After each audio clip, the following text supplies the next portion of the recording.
अस्सलाम वालेकुम नाज़रीन, यहाँ पर आपको एक ब्रेकिंग न्यूज़ से आगाह करते चलें। इज़्ज़त के साथ वापसी करूँगा वरना नहीं, मोहम्मद आमिर। इससे पहले अगर आप हमारे चैनल पर न्यू हैं या पहली बार विज़िट कर रहे हैं तो चैनल सब्सक्राइब करें, साथ दिए गए बेल आइकन को प्रेस करें, शेयर करें, कमेंट करें ताकि हर नई आने वाली वीडियो आप तक बआसानी पहुँचती रहे।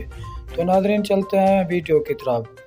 साबिक फास्ट बॉलर मोहम्मद आमिर ने एक बार फिर इंटरनेशनल क्रिकेट में वापसी के इम्कानात को मुस्तरद कर दिया। टी10 क्रिकेट लीग में बंगला टाइगर का हिस्सा बनने वाले मोहम्मद आमिर ने प्रेस कॉन्फ्रेंस में कहा कि पीसीबी की नई मैनेजमेंट के साथ कोई रब्ता नहीं हुआ। कोई रब्ता करेगा तो फिर रिटायरमेंट वापस लेने का फैसला करूंगा। इज़्ज़त के साथ वापसी चाहता हूं लेकिन खुद से रिटायरमेंट वापस नहीं लूँगा।